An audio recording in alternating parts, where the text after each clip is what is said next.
అంశం ఆలు మగల అంతరంగ తరంగాలు. అంతరంగం అనేటటువంటి విషయం మనకి ఆలు మగలు అంటే తెలుసు కదా, మీరే భార్యాభర్తలే. కాబట్టి అంతరంగ తరంగాలు అనేటటువంటివి ఎలా ఉంటాయి, వాళ్ళ యొక్క ఉద్దేశాలలో అవి ఎలా నడుచుకుంటూ ఉంటాయి. అంతరంగం అనేటటువంటిది మనకు తెలుసు. అంతరంగంలో ఉన్నటువంటిది మరొకరి యొక్క అంతరంగానికి అది అందదు, అంతే కదా. భార్యలో ఉన్నటువంటి అంతరంగం భర్తకు తెలియదు, భర్తలో ఉన్నటువంటి అంతరంగం భార్యకి తెలియదు. కాబట్టి వీళ్ళిద్దరి యొక్క అంతరంగాలు ఎలా ఉంటాయి అంటే ఎవరికి వాళ్ళవే అన్నట్టుగా ఉంటాయి. మనకు తెలుసు కదా, ఒకని మనసులో ఉన్నటువంటి మాట మనుషులో మనుష్యాత్మకే గాని మరి ఎవరికి తెలియదు అనేటటువంటి విషయం మనకు అర్థమవుతుంది. అంటే మనిషిలో ఉన్నటువంటి ప్రతి ఆలోచన ఆ మనుష్యాత్మకే గాని మరొకరికి తెలియదు అన్న సంగతి దేవుడే రాయించాడు. కాబట్టి ఆ అంతరంగ స్వభావం అనేటటువంటిది ఎలా ఉంటే బాగుంటుంది అనేటటువంటి విషయాలు అంతరంగాన్ని ఎదిగినటువంటి దండి అయినటువంటి దేవుడు. మనకు తెలుసు కదా, అంతరంగాలు ఆయనకు తెలుసా, అంతరంగ తరంగాలు కూడా ఆయనకు తెలుసు. ఈ రోజు నీ అంతరంగంలో ఏముందో ఆయనకు తెలుసు, నిన్నేముండిందో కూడా అది ఆయనకు తెలుసు, రేపేముండబోతుందో కూడా ఆయనకు తెలుసు. కాబట్టి ఆయన దగ్గర నాది ఎలాంటి, నేను ఎలాంటి వాడిని అని చెప్పవలసినటువంటి అవసరత ఆయనకు లేదు, మనకు లేదు ఆయన దగ్గర. కాబట్టి ఆయనకు అన్నీ తెలుసు. అన్నీ తెలిసినటువంటి తండ్రి అయినటువంటి దేవుడు తన యొక్క ఉద్దేశాలన్నింటినీ మన రక్షకుడైనటువంటి యేసు ప్రభుల వారి యొక్క విధానంలో భూమి మీదకు పంపి 3.5 సంవత్సరాలు యేసు ప్రభుల వారి యొక్క బోధలతో ప్రపంచాన్ని నింపేశాడన్న సంగతి మనకు తెలుసు. కాబట్టి ఆ 3.5 సంవత్సరాలలో యేసు ప్రభుల వారు బోధించినటువంటి బోధలు చాలా అమోఘం, అద్భుతం అనే సంగతిని మనకు బాగా తెలుసు. ఆయన ఒకసారి తను నమ్మిన యూదులతో ఏ సంగతులు అయితే మాట్లాడుతున్నాడో ఆ సంగతులు వాళ్ళు వినడానికి ఇష్టపడలేదు. కాబట్టి ఒకసారి యోహాను రాసిన సువార్త 8వ అధ్యాయం 45వ వచనాన్ని మనం ఆలోచించగలిగితే, యోహాను రాసిన సువార్త 8వ అధ్యాయం సత్యమునే చెప్పుచున్నాను, అదిగో నేను సత్యమునే చెప్పుచున్నాను, సత్యమునే చెప్పుచున్నాను అన్నాడు. అంటే యేసు ప్రభువు వారు ఏం చెప్తున్నారు, లోపలికి వచ్చి సత్యమనే చెప్తున్నాడు. అసలు ఆ సత్యం అంటే ఏంటో అన్న సంగతి కూడా మనకు తెలుసు. పిలాతు అడుగుతాడు కదా, నేను సత్యమును గురించి సాక్ష్యం ఇవ్వడానికి నేను వచ్చాను అని యేసు ప్రభువు వారు పిలాతు అన్నప్పుడు పిలాతు ఒకే ఒక మాట అంటాడు, సత్యం అనగా ఏంటి అంటాడు. సత్యం అంటే ఏంటి అన్న సంగతికి అక్కడ జవాబు లేదు, కానీ సత్యం అంటే ఏంటో మనకు తెలుసు, దేవుని యొక్క వాక్యము. ఇంకా చెప్పాలంటే యేసు ప్రభువు వారే సత్యము, అంతే కదా. ఆయన నేనే మార్గము, నేనే సత్యము, నేనే జీవం అనేటటువంటి మాటలు మనకు కనిపిస్తాయి. కాబట్టి ఎవరిని పట్టుకొని ఏమడుగుతున్నాడు పిలాతు అర్థమవుతుంది. ఇప్పుడు ఎవరిని పట్టుకొని ఏమడుగుతున్నాడంటే సత్యాన్ని పట్టుకొని సత్యం అనగా ఏంటి అని అన్నాడు. సత్యం అనగా ఏంటి అని అన్నాడు. సత్యాన్ని నేనే చెప్తున్నాడు యేసుప్రభువు. కాబట్టి యేసుప్రభువు నేను సత్యమనే చెప్తున్నాను, కానీ నన్ను నమ్మరు. సత్యం ఏదైతే చెప్తారో వాళ్ళను లోకం నమ్మట్లేదు. ఆయన మాట్లాడినటువంటి మాటలలో నిజంగా సత్యం అనేటటువంటిది ఉంది అన్న సంగతి మనకు తెలుసు, కానీ ఆ సత్యాన్ని వాళ్ళు నమ్ముతున్నారా అంటే నమ్మట్లేదు. అందుకని యేసు ప్రభుల వారి యొక్క ముందు, ఆయన కంటే ముందు ఎంతో మంది చక్రవర్తులు, రాజులు చాలా మంది పరిపాలించారు, కానీ యేసు లాంటి ప్రత్యేకత వాళ్ళకి ఏమైనా ఉందా అంటే వాళ్ళకి లేదన్న సంగతి మనకు తెలుసు. యేసు ప్రభుల వారే ఎలాంటి వ్యక్తో మనకు తెలుసు. ఆయనే శక పురుషుడు, యుగ పురుషుడు. అందుకనే ఆయన మాటల్లో ఉన్నటువంటి ఆంతర్యాలు నిజంగా మనుషులు వాటిని నమ్మడానికి అసలు ఇష్టపడలేదు.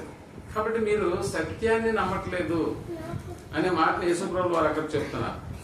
నిజానికి సత్యాన్ని నమ్మనేటటువంటి వాళ్ళ యొక్క వ్యక్తుల యొక్క విషయాలకి మనం ఆలోచించగలిగితే సత్యాన్ని ఎవరైనా నమ్ముతారు ఈ రోజుల్లో అంటే మనకు తెలుసు. బైబిల్ ప్రకారంగా సత్యం అంటే వాక్యం అన్నప్పుడు ఆ వాక్యాన్ని గురించి శ్రద్ధ కలిగినటువంటి వ్యక్తులు బెరై సంఘంలో ఉన్నారన్న సంగతి మనకు తెలుసు. ఒకసారి మనం అపోస్తుల కార్యం 17వ అధ్యాయం 11వ వచనాన్ని మనం ఆలోచించగలిగితే, అపోస్తుల కార్యం 17వ అధ్యాయం 11వ వచనాన్ని దశలోనికలో ఉన్న వారి కంటే దశలోనికలో ఉన్న వారి కంటే గనులై ఉండేది కనుక ఆసక్తితో వాక్యమును అంగీకరించి పౌలు శీలను చెప్పిన సంగతులు అలాగున్నవో లేవో అని ప్రతి దినమును లేఖనము పరిశోధించుతూ లేఖనములను ఏం చేస్తూ వచ్చారు? పరిశీలించుతూ వచ్చారు. వీరు దశలోనికలో ఉన్న వారి కంటే గనులై ఉండిరి అన్న పదం ఉందా? సో గనులై ఉండాలి అని అంటే మనలో ఉండవలసింది ఏంటంటే వాక్యాన్ని పరిశీలన చేయడం. అందుకనే కదా బెరైలో ఉన్నటువంటి సంఘస్థులు ఏం చేశారంటే ఆసక్తితో వాక్యమును అంగీకరించి పౌలు సీలలు చెప్పిన సంగతులు అలాగుండవో లేవో అని ప్రతిదినము లేఖనములను పరిశోధించే వారిని మనం ఏమంటున్నాం? గనులు అన్నాం. సో ఇప్పుడు గనులు అనేటటువంటి దాన్ని మనుషులుగా మనం ఆపాదించుకుంటే ఇప్పుడు ఘనమైనది కూడా ఏదో దేవుడు మనకు రాయించాడు. ఘనమైనటువంటిది ఏంటి అనేటటువంటి విషయం మనకు తెలుసు. ఆలు మగులు అనేటటువంటి పదం అయితే మనకి చాలా ఈజీగా మాట్లాడుకుంటున్నాం. అసలు ఆలు మగులు అంటే భార్యాభర్తలే అన్న సంగతి మనకు తెలుసు. ఈ భార్యాభర్తలు అనేటటువంటి ఈ సంపుటిలో అసలు భార్యాభర్త కాకుండా ఉన్నప్పుడు వాళ్ళిద్దరు వేరువేరుగా ఉండాలన్న సంగతి మనకు తెలుసు. అలా వేరువేరుగా ఉన్నటువంటి వాళ్ళ విషయాన్ని గురించి వాళ్ళు ఏకమయ్యేటటువంటి ఒక పదాన్ని దేవుడు ఉపయోగిస్తూ ఏ విషయంలో వాళ్ళు ఏకమవుతున్నారంటే వివాహము అనేటటువంటి దాని విషయంలో ఏకమవుతున్నాం. మనం అందరం కూడా మీకు అందరికీ ఎందుకు జతలుగా ఇక్కడ కుర్చీలు వేసామని అంటే మీరు వివాహం అనే బంధం చేత ఒకటిగా మీరు అయ్యారు కాబట్టి ఇద్దరు ఒకటిగా ఉండాలి. అందువల్ల ఈ వివాహపు కార్యక్రమాన్ని దేవుడు ఎంత ఘనంగా ఇచ్చాడో మనకు బాగా తెలుసు. మనకు తెలుసు కదా ఎంత ఘనంగా ఇచ్చాడు అని చెప్పడానికి ఏప్రిల్కి రాసిన పత్రిక ప్రతి పెళ్లి కార్డులో మనం చూస్తూ ఉంటాం. 13:4 ఇక్కడ వివాహము అన్ని విషయములలో ఘనమైనది గాను పాన్పు నిష్కల్మషమైనది గాను ఉండాలి అన్నాడు. అంటే ఘనమైనదిగా అంటే ఆకాశమంత పందిరి వేసి ఇది ఒకసారి మన పెళ్లిళ్ళు వ్యవహారానికి వెళ్తే ఆ రోజుల్లో మన వివాహం జరిగినటువంటి దినాన్ని ఒకసారి జ్ఞాపకం చేసుకోండి. ఘనమైనదిగా ఎంచాడు దేవుడు అన్నప్పుడు వివాహం చేసే వాళ్ళకి ఇది ఎలా అనిపిస్తుంది అంటే ఎలాగైనా ఘనంగా చేయాలి వివాహం. ఎందుకంటే దేవుడే ఏం చెప్పాడు? ఘనమైనది అన్నాడు కాబట్టి ఘనంగా చేయాలి వివాహం. అంటే ఘనంగా చేయడం అంటే ఇక్కడ ఉద్దేశం ఏమనుకున్నారు? ఘనంగా చేయడం అంటే ఏం లేదండి, ఆకాశం అంతా పందిరి వేసి ఉన్నతమైనటువంటి విధంగా ఎవరు చెప్పుకోలేనటువంటి విధంగా మనం భోజనాలు పెట్టేసి అలా చేయడం అనేటటువంటిది. అంటే మన వివాహాన్ని గురించి ఎలా మాట్లాడుకోవాలంటే అటు 3 తరాలు చెప్పుకోవాలి. అప్పుడు జరిగిన వివాహం కంటే మళ్ళా ఎప్పుడు అలాంటి వివాహం జరగలేదు అన్న సంగతిని గురించి మాట్లాడుకోవాలి అన్నట్టుగా ఘనమైనదిగా మనుషులు ఎంచారే తప్ప అసలు దాని విషయంలో వివాహం అనేటటువంటి ఈ కార్యక్రమం ద్వారా ఒకటైనటువంటి దంపతుల ద్వారా ఏర్పడినటువంటి ఈ దాంపత్యం అనేది ఉందే, ఈ వైవాహిక జీవితం అనేది ఉందో, ఈ వైవాహిక జీవితం అనేటటువంటిది చివరి వరకు దేవుని దృష్టిలో ఎలా ఉండాలి అని అంటే ఘనమైనదిగా ఉండాలి. అంటే వారి యొక్క దాంపత్యం, వారి యొక్క అన్యోన్య స్థితి, వారి యొక్క స్థితిగతులు ఎక్కడెక్కడ వారము అయినప్పటికీ కూడా ఈ వివాహం అనేటటువంటి బంధం చేత ఒక్కటిగా ఏర్పడినటువంటి మన జీవితాలు చివరి వరకు అలానే ఉండాలన్నది దేవుని యొక్క ఉద్దేశం. కాబట్టి దాన్ని ఘనంగా ఎంచాడు దేవుడు, ఘనంగా ఎంచాడు. చాలా మంది వివాహం అనేటటువంటి ఈ బంధాన్ని ఈరోజు తీసుకుని, నేను ఎందుకంటే స్టార్టింగ్ అన్న స్వతంత్ర దినోత్సవ శుభాకాంక్షలు అనగానే మాకు ఎక్కడదండి స్వతంత్రం, ఉన్న స్వతంత్రం కూడా పోయింది అనేటటువంటి విషయాన్ని మాట్లాడారు. అంటే చాలా మంది వివాహపు అనేటటువంటి ఈ బంధాన్ని ఒక బంధకంగా చూస్తున్నారు. బంధకంగా అంటే మమ్మల్ని బంధకాల్లో ఇచ్చేసినారు, మా తల్లిదండ్రులు ఎవరు కలిసి మాకు ఒక బంధకాలు ఏర్పాటు చేసినారు అనేటటువంటి తలంపు ఈ వివాహం అనే కార్యక్రమం మీద పెడుతున్నారే తప్ప నిజానికి ఇది ఒక బంధం అనే సంగతిని గురించి ఎవరు ఆలోచించట్లేదు ప్రేమటువంటి వాళ్ళని. కాబట్టి వివాహం ద్వారా ఏకమైనటువంటి ఈ దాంపత్య జీవితం ఏ ఒక్కరు కూడా తప్పు పట్టేదిగా ఉండకూడదు అన్నది దేవుని యొక్క ఉద్దేశం. ఎందుకు? అందుకనే ఘనమైంది అనేటటువంటి పదాన్ని వాడారు.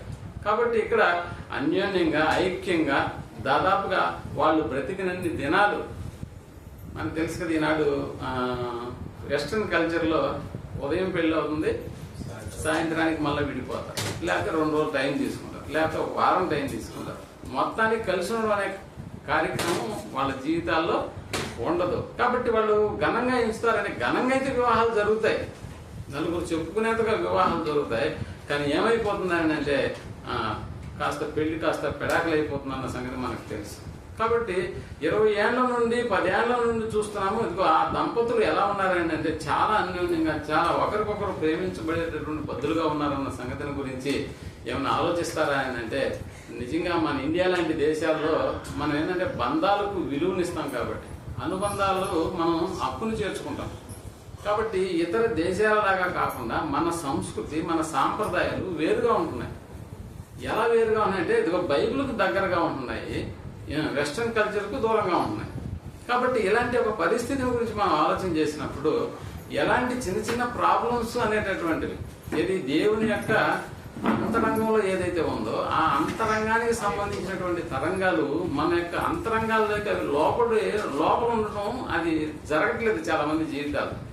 కాబట్టి ఏమైపోతుంది, దేవుడు ఘనంగా ఎంచినటువంటి దాన్ని మనుషులు దాన్ని ఏం చేస్తున్నారంటే ఘనహీనంగా మార్చేస్తున్నారు. ఆయన ఘనంగా ఉండమని చెప్పినది ఏంటంటే పెళ్లి జరిగే విధానం కాదు ఘనంగా ఉండాల్సింది. పెళ్లి జరిగిన తర్వాత, వివాహం జరిగిన తర్వాత ఉండవలసినటువంటి పద్ధతులు చాలానే దేవుడు రాయించాడు అన్న సంగతి మనకు తెలుసు. ఒకవేళ ఘనంగా పెళ్లి జరిపిస్తే ఏమవుతుంది, ఒక మనుషుల దృష్టికి ఇది ఘనంగా ఉంది అని అనుకుంటే నిజంగా దేవుని దృష్టికి అది ఎలా ఉంటుందో ఒకసారి మీరు ఆలోచన చేయండి. మనుషుల దృష్టికి ఘనంగా ఎంచబడేది దేవుని దృష్టికి ఎలా ఉంటుందంట, అసహ్యంగా ఉంటుంది. అంతేనా?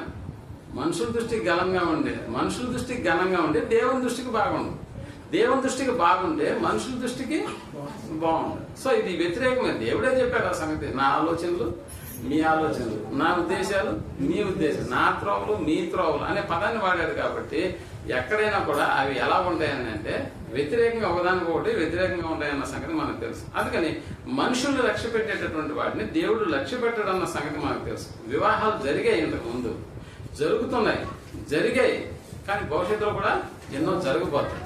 కానీ దేన్ని బేస్ చేసుకుని వివాహాలు అనేటటువంటి జరుగుతుంటాయి ఇక్కడ ఏంటంటే, అన్నిట్లో కనిపించేది నిజంగా ఎత్తు, రూపం, ఇంకా చెప్పాలంటే ఇంకేం కనిపిస్తాయి, కులం, ధనం, ఇవే కదా చూస్తూ ఉంటారు ప్రతి మనిషిలో కూడా. వీటిని బట్టే చాలా చాలా పెళ్లిళ్ళు 99% ఈ పెళ్లిళ్ళు అనేటటువంటి వీటి ద్వారానే జరుగుతున్నాయి. అంటే ఆలు మగులు ఏకమయ్యేటటువంటి కార్యక్రమాన్ని గురించి లోకంలో అనేక విధాలుగా జరుగుతూ ఉంటాయి, అనేక విధాలైనటువంటి బేస్ నుంచి జరుగుతూ ఉంటాయి. నేను చెప్పాను కదా, ధనాన్ని బట్టి జరుగుతాయి, రెండోది కులాన్ని బట్టి జరుగుతాయి, మూడోది ఎత్తుని బట్టి జరుగుతుంది, ఆ తర్వాత రూపాన్ని బట్టి జరుగుతుంది. సో ఇవన్నీ కూడా మనుషులు లక్ష్య పెట్టేటటువంటి కార్యక్రమం. మనం చూస్తే పరిశుద్ధ వివాహము అన్న పదం పత్రికలో ఉంటుంది, మీరు గమనించిన పరిశుద్ధ వివాహము అన్న పదం ఉంటుందా? నిజంగా పరిశుద్ధ వివాహమే అది కాదంటలేదు, కానీ పరిశుద్ధ వివాహంలో అపరిశుద్ధమైనటువంటివి ఎన్నో ఆశలు చేసుకుని అవి జరుగుతుంటాయన్న సంగతి మనం జ్ఞాపకం చేసుకోవాలి. ఆ మధ్య ఒక పెళ్లి కార్డు వచ్చింది మా ఇంటికి. పెళ్లి కార్డు నిండా వాక్యాలే, కానీ తీరా ముహూర్తం చూస్తే హిందువుల ముహూర్తం. అసలు చాలా ఆశ్చర్యం వేసింది. అంటే ఎంత ఆశ్చర్యం వేసింది అంటే, అది మీకు తెలుసు కదా, రేపు జరగబోయే 23వ తారీఖు చాలా వివాహాలు ఉన్నాయి, చాలా హౌస్ ఓపెనింగ్లు కూడా ఉన్నాయి. ఇదేంటిది మొత్తం వాక్యాలు పెట్టి ముహూర్తం టైం ఏం ఇచ్చారు అంటే హిందువుల యొక్క ముహూర్తాన్ని ఇచ్చారు. అంటే ఇప్పుడు మీరు ఆలోచన చేయండి, పైనేమో హెడ్డింగ్ ఏముంది, పరిశుద్ధ వివాహం అనేటటువంటి. పరిశుద్ధ వివాహం అంటే అన్ని పరిశుద్ధంగానే ఉండాలి కదా. మరి ఇదేంటిది, వాక్యాలు బాగున్నాయి, అన్ని బాగున్నాయి, మంచి మంచి కొటేషన్తో ఉన్నటువంటి వాక్యాలు అందులో రాశారు. బట్ డేట్ నిర్ణయం అనేటటువంటిది నిజంగా వాళ్ళు ఏదో పూజారిని సంప్రదించో, లేకపోతే అమ్మాయి అప్లికేషనో, లేకపోతే అబ్బాయి వాళ్ళ అప్లికేషనో మనకు తెలియదు. మొత్తానికి అది హిందూ ముహూర్తానికి సంబంధించినటువంటి దినం. అయితే ఇక్కడ మనం ఆలోచన చేసినట్టుగా వివాహం అనేటటువంటిది లోక సంబంధంగా ధనాన్ని బట్టి, కులాన్ని బట్టి, ఎత్తును బట్టి, రూపాన్ని బట్టి ఇవి జరుగుతుంటాయన్న సంగతి మనకు తెలుసు. కానీ గుణం అనేటటువంటి అంతరంగాన్ని గురించి ఎవరైనా ఆలోచన చేస్తారా అంటే ఎవరు ఆలోచన చేయరు. అందుకని వివాహం, పరిశుద్ధ వివాహం అనేటటువంటి ఆహ్వాన పత్రిక మనం చదువుతూ ఉంటాం. అయితే నిజంగా ఆ పెళ్లిలో లేకపోతే ఆ వ్యవహారంలో అంత అపవిత్రమైనటువంటిగా మనకు కనిపిస్తూ ఉంటాయి. మనుషులు లక్ష్య పెట్టేటటువంటి దాన్ని దేవుడు లక్ష్య పెట్టడం అన్న సంగతి మనకు బాగా తెలుసు. నిజంగా అలాంటివే పెళ్లిలో ప్రథమమైనటువంటి స్థానాన్ని అవి ఆక్రమిస్తూ ఉంటాయన్న సంగతి మనకు తెలుసు. ఎన్నో లోక సంబంధమైనటువంటి కార్యక్రమాలకు కూడా ఆ పెళ్లి, ఆ మధ్య మా చిన్నబాబు పెళ్లి చేశాను. బహుశా మీరు అందరూ కూడా వచ్చి ఉంటారు అనుకుంటున్నాను. ఒకవేళ రానటువంటి వాళ్ళకి నేను చెప్పదలుచుకుంది ఏంటంటే, ఆ రోజు వాళ్ళతో పనిచేసే కొంతమంది టీం అక్కడికి వచ్చారు. హాస్పిటల్లో పనిచేసే టీం అక్కడికి వచ్చి నేను పాపల దగ్గర నిలబడుకున్నప్పుడు ఒక అమ్మాయి అడుగుతుంది, ఏం పాప ఏం డ్యాన్స్ ప్రోగ్రామ్ ఏం లేదా అంటే, పెళ్ళైన వాళ్ళు ఏం చేయాలంటే డ్యాన్స్ చేయాలంట. ఆ మధ్య ఒక పాటకి పెళ్లి కుమార్తె కూడా డ్యాన్స్ చేసే సంగతులు మనకు వైరల్ అవుతూ ఉన్నాయి. ఇది మనకు తెలుసు బాగా, బుల్లెట్ బండికి. సో అది వాళ్ళు ఏమన్నారంటే, ఇప్పుడు మేము ఉండి కొంచెం ఉండేసి మీరు వేసే డ్యాన్స్ చూసేసి పోతాము అనేది వాళ్ళ యొక్క ఆలోచన. అప్పుడు నేను పక్కన ఉన్నాను కాబట్టి నేను చెప్పానమ్మా, ఇక్కడైతే డ్యాన్స్ వీలుగా వేసేది వచ్చిన వాళ్ళు వేయాలి అన్న. సరే మేము వస్తాంలే అంట అంటే వచ్చిన వాళ్ళు వేయాలి ఎప్పుడైతే అన్నానో దాంతో ఇంకా అమ్మాయి ఆ టీం అంతా కిందకి వెళ్ళిపోతున్నాను. అయితే ఇక్కడ నిజంగా దేవుడు ఎందుకు వివాహం ఘనమైంది అని అన్నాడు అన్న సంగతిని మనం ఆలోచన చేసినప్పుడు, నిజంగా ఎందుకు ఘనమైంది అన్నాడంటే, ఆయన చేసిన వివాహం ఘనమైంది. మొట్టమొదటిగా ఆయన ఇద్దరు వ్యక్తులను అంటే స్త్రీ గాను పురుషుని గాను నిర్మించిన తర్వాత వాళ్ళిద్దరిని ఏకం చేసినటువంటి సంఘటన తండ్రి అయినటువంటి దేవుడే ప్రారంభంలో మొట్టమొదటి వివాహం చేశాడు. కాబట్టి వివాహం అన్ని విషయంలో ఘనమైంది అనేటటువంటి పదాన్ని రాయించాడు. సో ఎలా చేశాడు వివాహం, ఎలా చేశాడు అంటే, ఆదాము ఒంటరిగా ఉండడం మంచిది కాదు అనుకున్నాడు. ఎక్కడుంది ఈ సంగతి మనకి ఆదికాండం 2వ అధ్యాయం 18వ వచనంలో ఈ విధంగా రాస్తూ ఉన్నాడు. ఒకసారి మనం మరియు దేవుడైన యెహోవా నరుడు ఒంటరిగా ఉండటం మంచిది కాదు, అంటే నరుడు ఒంటరిగా ఉండటం మంచిది కాదు, అంటే మంచిది కాదని అంటే వానికి మేలు కాదని అన్నారు. అంతేనా? అంటే నరుడు ఒంటరిగా ఉండడం అనేటటువంటిది మేలు కాదు, కాబట్టి తోడు కావాలి. నిజంగా ఈ తోడు కావాలనేటటువంటి ఉద్దేశం. రెండోది, అతను ఒంటరిగా ఉండడం మంచిది కాదు కాబట్టి మేలు జరిగే ఉద్దేశాన్ని దేవుడు ఆలోచన చేస్తున్నాడు. ఒంటరిగా ఉన్న మనిషికి ఇప్పుడు మేలు కలగాలి. మంచిది కాదన్నాడంటే నిజంగా అదేదో కీడుకు సంభవించే విధానం. కాబట్టి ఇంకొకరికి తోడు కావాలి. తోడు కావాలంటే దేవుని యొక్క సంకల్పం మనకు తెలుసు. వారిద్దరిని ఏకం చేసినటువంటి సందర్భాల్లో దేవునికి అనేక మంది పిల్లలు కావాలన్న సంగతి మనకు తెలుసు. ఇది దేవుని యొక్క సంకల్పాన్ని నెరవేర్చడంలో భాగంగానే వాళ్ళిద్దరిని ఆశీర్వదించాడన్న సంగతి కూడా మనకు తెలుసు. మీరు భూమిని నిందించి ఫలించి అభివృద్ధి చేయండి అనే పదం వెనకాల మనకు కనిపిస్తున్నది దేవునికి పిల్లలు కావాలి. కాబట్టి వారిని ఏకం చేశాడు. స్త్రీని గాను పురుషుని గాను నిర్మించాడు అన్న సంగతి మనకు తెలుసు. అదే ఇద్దరు పురుషులు నిర్మించవచ్చు ఉండొచ్చు కదా, కానీ దేవుడు అలా చేయలేదు. ఎందుకంటే తన సంకల్పం నెరవేరాలి వారి ద్వారా. కాబట్టి ఇక్కడ వారిద్దరిని ఏకం చేసి నరుడు ఒంటరిగా ఉండటం మేలు కాదు కాబట్టి ఆయనకి ఏమి ఇవ్వాలనుకున్నాడు అంటే తోడుని ఇవ్వాలనుకున్నాడు, సాటి అయినా సహాయం ఇవ్వాలనుకున్నాడు. నిజంగా మీరు ఆలోచన చేయండి, ఒక వ్యక్తి ఒంటరిగా ఉంటే నిజంగా అది అతనికి మేలు కాదు, మంచిది కూడా కాదు. అందుకని దేవుడు ఇద్దరు వ్యక్తుల యొక్క కలయికల గురించి ఎలా రాశాడో ఒకసారి మన ప్రసంగి గ్రంథంలోకి వెళ్ళి 4వ అధ్యాయం 9వ వచనాన్ని మనం ఆలోచించగలిగితే, ప్రసంగి గ్రంథం 4వ అధ్యాయం 9వ వచనాన్ని మనం ఆలోచించగలిగితే, ఇద్దరి కష్టము చేత ఉభయులకు మంచి ఫలము కలుగును. అది ఏం జరుగుతుందో, ఇద్దరి కష్టము చేత ఉభయులకు మంచి ఫలము కలుగును అన్నాడు. అంటే ఇద్దరి కష్టం చేత ఉభయులకు ఏం జరుగుతుందంట? మంచి ఫలము కలుగును. ఒక్కరిగా కాదు. అంటే ఎలా ఉండాలి అంటే, మంచి ఫలము కలగాలంటే ఒక్కరిగా ఉంటే సరిపోదు. ఒక్కరిగా కాదు, ఇద్దరిగా ఉండాలి. కాబట్టి ఇప్పుడు ఏం చేయాలి? ఇద్దరిగా ఉండాలి. ఆ మధ్య మీకు తెలుసో లేదో, జపాన్ ఇంకోటి బ్రిటన్ దేశాల్లో కూడా ఒంటరితనానికి సంబంధించి ఒక శాఖను ఏర్పాటు చేసినారు. మనకు తెలుసు కదా, ఆరోగ్య శాఖ మంత్రి ఉన్నాడా? ఆరోగ్య శాఖ ఉంది, దానికి ఒక మంత్రి ఉంటాడు. ఇంకా మహిళా శిశు సంక్షేమ శాఖ, దానికి ఒక మంత్రి ఉంటాడు. ఇంకా ఏమున్నాయి? బొగ్గు గనుల శాఖ, దానికి ఒక మంత్రి ఉంటాడు. హోం శాఖ, దానికి ఒక మంత్రి ఉంటాడు. కానీ బ్రిటన్, జపాన్ లో కూడా మీరు కావాలంటే నెట్ లో సెర్చ్ చేస్తే అక్కడ ఒక శాఖను ఏర్పాటు చేసినట్టు. ఏంటి ఆ శాఖ అని అంటే, ఒంటరికి సంబంధించినటువంటి ఒక శాఖను, అంటే ఒంటరితనానికి సంబంధించి ఒక శాఖను ఏర్పాటు చేసి దానికి ఒక మినిస్టర్ని ఏర్పాటు చేసినారంట వాళ్ళు. అంటే ఎవరైతే ఒంటరిగా ఉంటున్నారో వాళ్ళు ఆ మినిస్టర్ దగ్గరికి వెళ్ళి చెప్పుకోవచ్చు అంట. తమ యొక్క ఉద్దేశాలు, తమ యొక్క బాధలు, తమ యొక్క ఇబ్బందులు అక్కడికి వెళ్ళి చెప్పుకుంటే నిజంగా వారికి వాళ్ళకి కౌన్సిలింగ్ ఇచ్చేదానికి ఒక సంస్థ ఏర్పాటు చేయబడిందంట. ఒక సంస్థ ఏం చేస్తున్నానంటే ఆ శాఖ అందులో ఉన్నటువంటి మినిస్టర్ ఉన్నాడు కాబట్టి ఒంటరితనాన్ని పోగొట్టుకోవడానికి మాకంటూ ఒక శాఖ ఉంది, మాకంటూ ఒక మినిస్టర్ ఉన్నాడు. ఆ ఫీలింగ్ ఎలా ఉంటుందని అంటే వాళ్ళకి నిజంగా చాలా సంతృప్తినేస్తుంది. నేను ఒంటరిదాన్ని కాదు, నాకంటూ ఒక మినిస్టర్ ఉన్నాడు అనేటటువంటి భావన. అంటే దీన్ని బట్టి ఒంటరితనం అనేటటువంటిది మనిషిని ఏం చేస్తుందని అంటే పిచ్చివాడిగా చేస్తుందన్న సంగతి మనకు తెలుసు. మరి ఏది మంచిదయ్యాలని అంటే నరుడు ఒంటరిగా ఉండుట మంచిది కాదు. కనుక ఒంటిగా ఉండడం అంటే ఇద్దరు కూడి ఉండడం అనేటటువంటిది మంచి కార్యక్రమం చెబుతున్నాడు. అందుకని 4వ అధ్యాయం మళ్ళీ ఇద్దరి కష్టం చేత ఉభయులకు మంచి ఫలము కలుగును కనుక ఒంటిగాడ ఉండుట కంటే ఇద్దరు కూడి ఉండుట మేలు. ఇద్దరు కూడి ఉండుట మేలు అన్నాడు. వారు పడిపోయినను ఒకడు తన తోడి వారిని లేవనెత్తను. తన తోడి వారిని లేవనెత్తను. అంటే ఒకడు పడిపోయినా ఇంకొకడు ఏం చేస్తాడంట, తన తోడి వారిని లేపుతాడు. ఇప్పుడు దీన్ని బట్టి ఒంటరితనం గొప్పదా లేకపోతే తోడుగా ఉండడం గొప్పదా?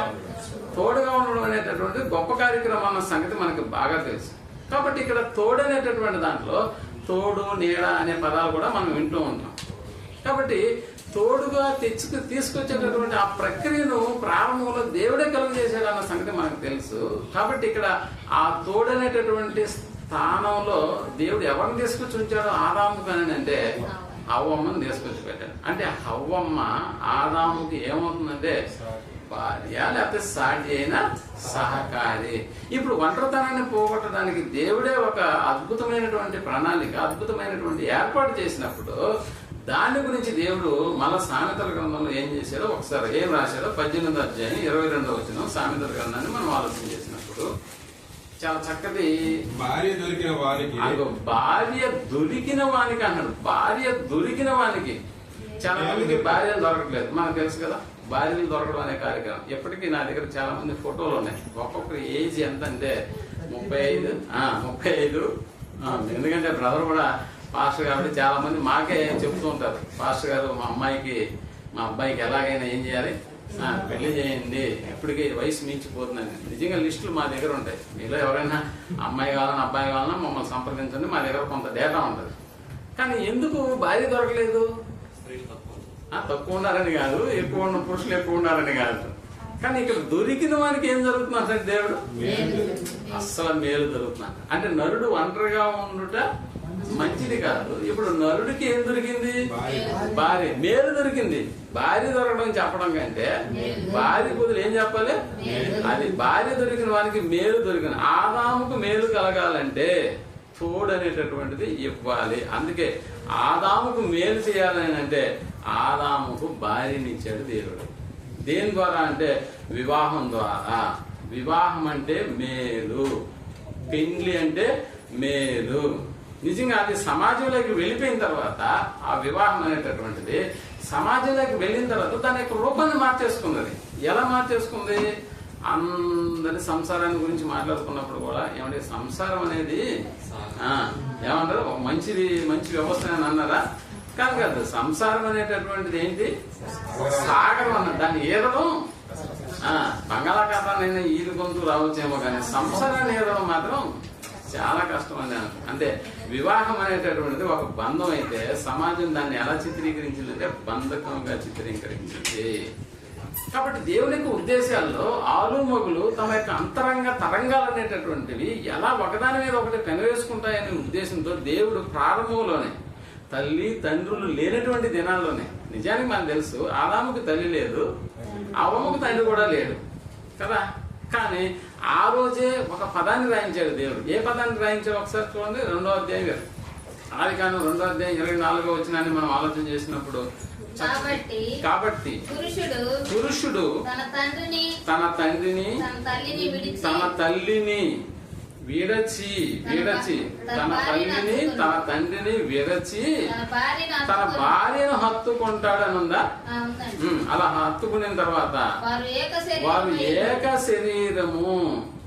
ఏక శరీరం అవుతారు. ఇక్కడ పురుషుడు అన్న పదం దగ్గర దేవుడు ఏం చేశాడంటే తన తండ్రిని విడచి ఎవరిని హత్తుకుంటాడు? భార్యను హత్తుకుంటాడు. తల్లిని తండ్రిని విడచి అన్న పదంలో మనం అనుకోవచ్చు, అక్కడ దేవుడు తల్లిని తండ్రిని మరచి అనేటటువంటి పదాన్ని రాయలేదు. నిజంగా తల్లిని తండ్రి మరిచి భార్యని హత్తుకుంటాడు అన్న పదం అక్కడ లేదు. కానీ విడచి అన్నాడంటే మీరు అర్థం చేసుకోవాలి. విడవడం అనే కార్యక్రమం అంటే వాళ్ళని ఏదో వేరే ఊర్లో తీసుకెళ్లి విడిచిపెట్టి రావడం అనేటటువంటిది కాదు. అలాగని చెప్పి అనాథాశ్రమంలో విడిచిపెట్టి రావడం అనేది కూడా కాదు. ఇక్కడ విడచి అని అంటే భార్యకు ఇవ్వాల్సినటువంటి ప్రాధాన్యతను తను ఇవ్వాలి అనేది అక్కడ ప్రాముఖ్యంగా మనకు కనిపిస్తుంది. వాళ్ళని విడచి ఇప్పుడు ఈమెకు ప్రాధాన్యత ఇవ్వాలి. ఎందుకు భార్యకి అంత ప్రాధాన్యతను ఇవ్వాలి అని దేవుడు చెప్తున్నాడంటే అది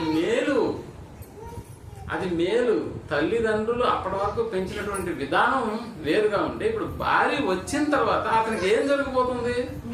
మేలు అనేటటువంటిది జరగబోతుంది. కాబట్టి ఇక్కడ పురుషుడు తన తండ్రిని తల్లిని విడిచి భార్యను హత్తుకోవాలని తల్లిదండ్రులు లేనటువంటి దినాలలోనే దేవుడు ఈ కొటేషన్ రాయించాడా? నిజానికి అక్కడ ఇంకా తల్లిదండ్రులకు ఎవరు ఏర్పడలేదు.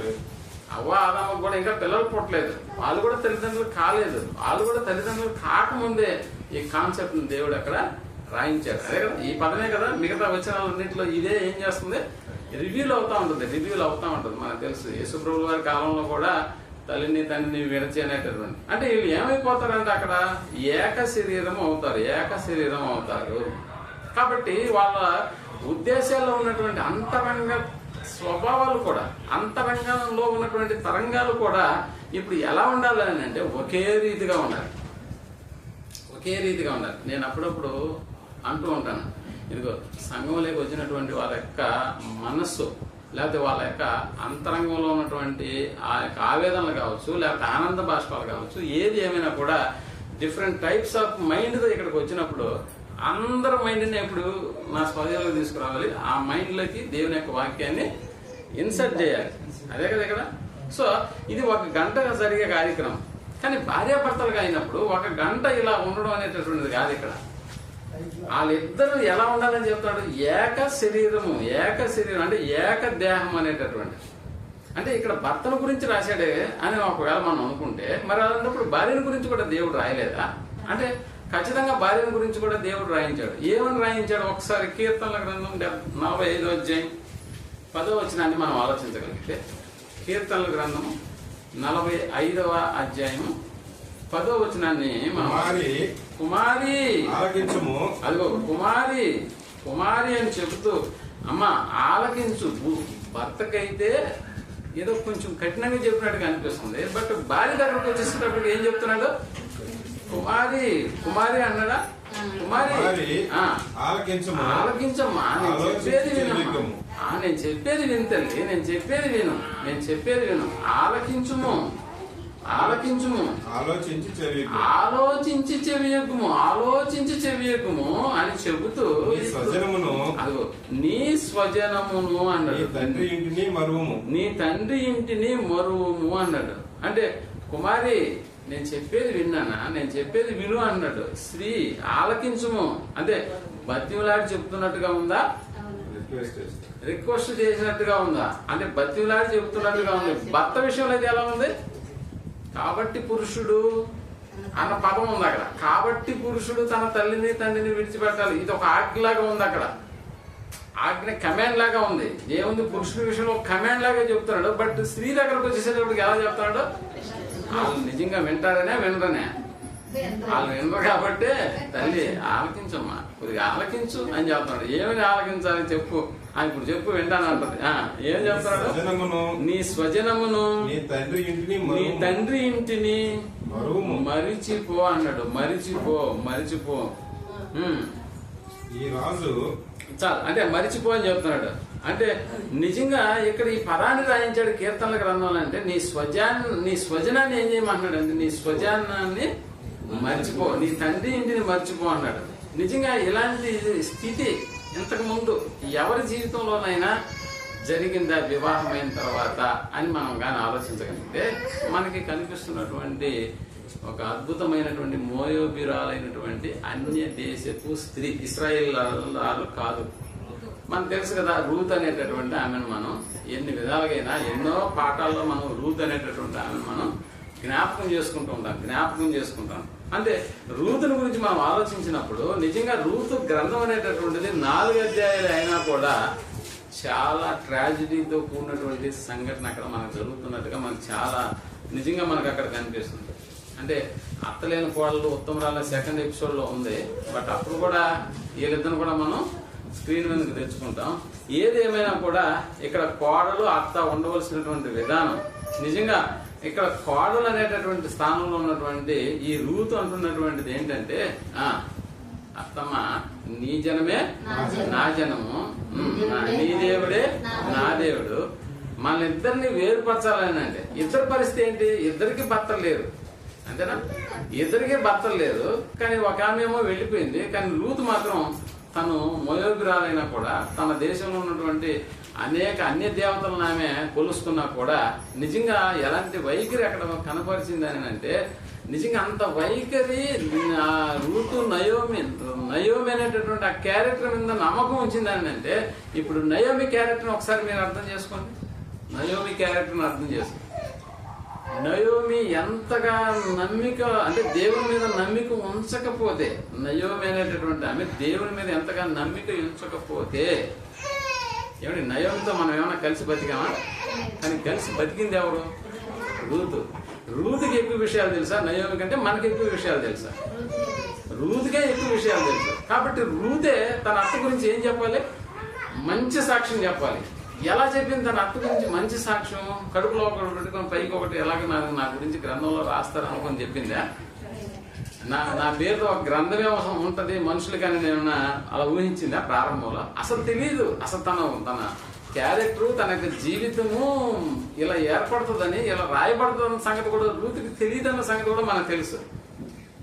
నిజంగా ఎంత నమ్మకం ఉంచకపోతే రూతు అనేటటువంటి ఆ క్యారెక్టర్, నయం అనేటటువంటి క్యారెక్టర్, ఎందుకంటే నిద్ర లేచిన దగ్గర నుంచి పడుకునేంత వరకు ఇద్దరు ఎలా ఉండాలని అంటే ఒకే దగ్గర బ్రతకాలి, ఒకరితో ఒకరు మాట్లాడుకుంటూ ఉండాలి, ఒకరి విషయాలు ఒకరు తెలుసుకుని ఉండి తీరాలి, అంతే కదా. కోడల దగ్గర దాచిపెట్టి తనేమి బయట పెట్టుకోలేదు, బయట పెట్టుకునే పరిస్థితి అయితే ఉండదు. అలాగే కోడలు కూడా ఏదైనా అత్త దగ్గర దాచిపెట్టి ఒకవేళ చేస్తే దాచిపెట్టింది దోషం అవుతుంది కాబట్టి ఏదో ఒక రోజు దొరికిపోతారు కదా. కాబట్టి అలాంటిది ఏదన్నా జరిగి ఉంటే నీ జనమే నా జనం అంటదా? నీ దేవుడే నా దేవుడు అంటదా? మరణం తప్ప మన ఇద్దరిని ఏది వేరు చేయదన్న పదం వాడుతుందా? అంటే దీని వెనకాల నయోమి క్యారెక్టర్ అనేటటువంటిది ఎంత అద్భుతమైనటువంటి క్యారెక్టర్ మీరు అర్థం చేసుకోవాలి. ఈనాడు అత్తలు అనేటటువంటి వాళ్ళు ఎలా ఉంటున్నారో మనం అర్థం చేసుకుంటే నయోమి అనేటటువంటి అత్తకు నిజంగా ఈనాడు ఉన్నటువంటి అత్తలకు కూడా ఆమె ఒక మాదిరికరమైనటువంటి అర్థాన్ని మనం అర్థం చేసుకోవాలి. కాబట్టి ఇక్కడ మనం ఆలోచించవలసినటువంటి విషయం ఏంటంటే భర్తతో చెప్తున్నటువంటి మాట తల్లిదండ్రులను విడిచిపెట్టాలి, అంటే మరవకూడదు, అక్కడ మరిచిపోకూడదు అనేటటువంటి మనం. భార్యతో ఏం చెప్తున్నాడు? నీ తండ్రి ఇంటి వారిని ఏం చేయాలంట? మరిచిపోవాలి. అందుకనే దేవుడు ఏం చేశాడంటే ఆలు మగులకు కొన్ని లిమిట్స్ అనేటటువంటివి ఏర్పాటు చేశాడు. ఆలు మగుల మధ్య నిజంగా ఎవరి ప్రవేశమైనా ఒకవేళ ఉంది అని అంటే ఆ ప్రవేశం అనేటటువంటి అంటే థర్డ్ పర్సన్. ఆ మధ్య నలుగు కార్యక్రమం పాపకు పెట్టినప్పుడు మా తమ్ముడు ఒక టాస్క్ ఇచ్చినాడు. వాళ్ళ జరగబోయే వివాహం గురించి మీరు ఏదైనా సలహా ఇవ్వండి అన్నప్పుడు మా మిస్సెస్ వాళ్ళ చెల్లు ఒక సలహా ఇచ్చింది. ఏంటంటే భవిష్యత్తులో మీకు ఇద్దరు గొడవలు వస్తాయి, ఆ గొడవల్లో మూడో వ్యక్తి ఎవరై ఉండాలి? ఆ ఊరు పెద్ద మనిషి అయి ఉండాలి, లేకపోతే సర్పంచ్, లేకపోతే మనదంటే కార్పొరేటరు, లేకపోతే అవతల ఇంటి వాళ్ళకి పెద్ద, లేకపోతే యువతల ఇంటి వాళ్ళకి పెద్ద, ఇలా తీసుకురావాలా? మూడో వ్యక్తి అంటూ ఎవరన్నా ఉండాలి అని అంటే అది దేవుడే. ఆ దేవుడిని ఆయన పక్కన పెట్టేసామనుకో ఆ కాపురం ఎలా ఉంటుందో మీరు అర్థం చేసుకోండి. అంటే ఆలు మగల మధ్య ఉండవలసినటువంటి ప్రవేశం మూడో వ్యక్తిది ఉండాలి అని ఒకవేళ వారు అనుకుంటే ఆ వ్యక్తి దేవుడై ఉండాలి. వాళ్ళిద్దరిని దేవుడు ఏం చేశాడు అంటే ఏక శరీరం అని అన్నాడు. ఏక శరీరం. ఇప్పుడు మూడో వ్యక్తి ఎంటర్ అయినాడు అనుకో, ఆ శరీరం అంటూ ఈ శరీరం అంటూ ఏమైపోతుంది? ఏక శరీరం బదులు విడి శరీరాలు అయిపోతాయి. అంటే విడవబడిన కుటుంబాలుగా తయారైపోతాయి. అలాగని చెప్పి దేవుడు వివాహానికి ఇచ్చినటువంటి ప్రాధాన్యత ఏమైనా తక్కువ? ఘనమైంది అనేటటువంటి పదాన్ని రాయించాడు. ఆలుమగులు ఏకమయ్యేటటువంటి ఒక అద్భుతమైనటువంటి అవకాశం అనేటటువంటిది ప్రపంచ దేశాల్లో ఇవన్నీ జరుగుతుంటాయి. మనకు తెలుసు. ఒక్కొక్క దేశాన్ని బట్టి వాళ్ళ పరిస్థితులు, సాంప్రదాయాలను బట్టి వివాహం అనేటటువంటి జరుగుతుంటుంది. మన దేశంలో అయితే మన వివాహం ఎలా జరుగుతుందో మనకు తెలుసు. ఒక తాలిబొట్టు తీసుకుంటాం, అందరినీ పిలుస్తాము. కానీ కొన్ని దేశాల్లో ఏదో రవికలు మార్చుకుంటారో, లేకపోతే బట్టలు మార్చుకుంటారో, పూలమాలను మార్చుకుంటారో మనకు తెలియదు. చాలా వివాహాలు ఎలా జరుగుతాయో కూడా మనకు తెలియదు, ఎందుకంటే వాళ్ళ దేశాలను బట్టి. కానీ దేవుడు అన్ని దేశాలకు అనుకూలంగా జరిగేటటువంటి ఈ పద్ధతి ఏదైతే ఉందో, వివాహం అనేటటువంటి పద్ధతి ఏదైతే ఉందో దాన్ని ఘనమైనదే అని అన్నాను. అంటే అన్ని విషయాలే కల్లా నెంబర్ 1 స్థానాన్ని దేనికి ఇచ్చాడు దేవుడు అని అంటే వివాహానికి ఇచ్చాడు. అంటే ఘనంగా జరపమని కాదు నా ఉద్దేశం. ఇందాక చెప్పినట్టు ఆకాశం అంత పందిరి, భూదేవంత భోజనం ఏదో పెట్టడానికి అది కాదు. దేవుడి శక్తి నా ఘనం కాదు. అంటే అన్నిటికల్లా నెంబర్ 1 స్థానాన్ని ఇవ్వాలి. నెంబర్ 1 స్థాయిని వివాహాన్ని కలిగించాలి అన్నాడు. అసలు దేవుడే అలాంటి దాన్ని ఏర్పాటు చేసినాడు అని అంటే దేవుడు అదే వివాహాన్ని గురించి ఎలాంటి మాట రాయించారో ఒకసారి ద్వితీయోపదేశకాండంలోకి వెళ్ళి 20వ అధ్యాయం 7వ వచనాన్ని మనం ఆలోచించగలిగితే, ద్వితీయోపదేశకాండము 20వ అధ్యాయం 7వ వచనం. ఒకడు స్త్రీని ప్రదానం చేసుకొని స్త్రీని